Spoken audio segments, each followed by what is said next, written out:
নমস্কার, আমি doctor Sayani Bhanja, medical oncologist. আজকে আমার পেশেন্ট আন্না মাহান্ত, ওনার পারমিশন নেই এই ভিডিওটি আমি শ্যুট করছি। উনি একজন ব্রেস্ট ক্যান্সার সার্ভাইভার। ওনার ডান দিকের ব্রেস্ট ক্যান্সার হয়েছিল। উনি আবার পুরনো সিএ সার্ভিক্স পেশেন্ট। আগে সিএ সার্ভিক্স হয়েছিল এবং সেটা পুরোপুরি কিওর হয়। কত বছর আগে? না, ক্যান্সার সার্ভিক্স ওই আগে যেটা আগে হয়েছিল 20 বছর আগে। এই রোগটা ওনার ধরা পড়ে 2 বছর আগে। ডান দিকের ব্রেস্ট টিউমার ছিল।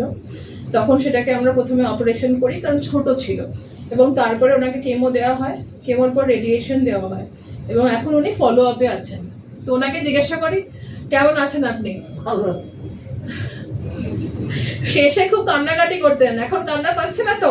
না, খুশি আছেন? হ্যাঁ, তো চুল যে পড়ে গেছিল, হ্যাঁ, চুলটা কি আবার হলো? হ্যাঁ, চুল ফিরে এলো? হ্যাঁ।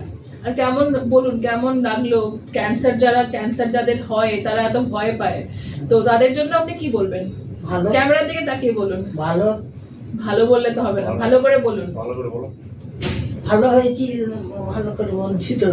না মানে যাদের ক্যান্সার হয় তাদেরকে আপনি কি বলবেন? আমি বলবো কোনো ভয় নেই। এখন ওই মেয়েটাকে বললাম কোনো ভয় নেই, ভালো হয়ে যাবে, কোনো অসুবিধা নেই। আমি তো অসুবিধা হয়নি আমার।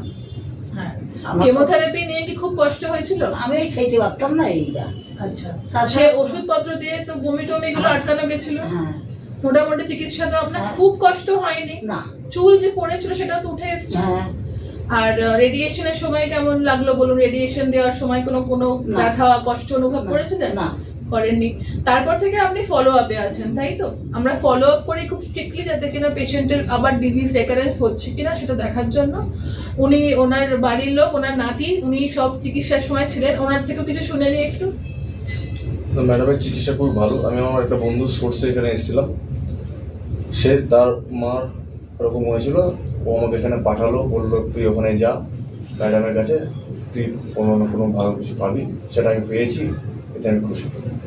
ঠিক আছে, তাহলে আমরা আমাদের যারা ক্যান্সার পেশেন্ট আছে তাদের অনেক ধরনের কষ্ট হয়, চিন্তা হয়, চুল পড়ে যাওয়া, খিদে হওয়া না হওয়া, বমি হওয়া নিয়ে, সেগুলো হয় না নয়, হয়, কিন্তু সেগুলো সবই আবার ওষুধপত্র দিয়ে কন্ট্রোলে রাখা যায়। খুব যে বেশি কষ্ট এরকম বলবো না, কারোর একটু কম, কারোর একটু বেশি হয়, বাট সেটাকে আমরা ওষুধপত্র দিয়ে কন্ট্রোল করতে পারি।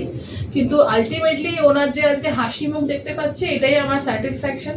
আমার নয়, আমার সার্জন, আমার রেডিয়েশন অঙ্কোলজিস্ট, সবার একটা টিম, তাদের স্যাটিসফ্যাকশন। উনি আজ ভালো আছেন, গড ব্লেস স্যার।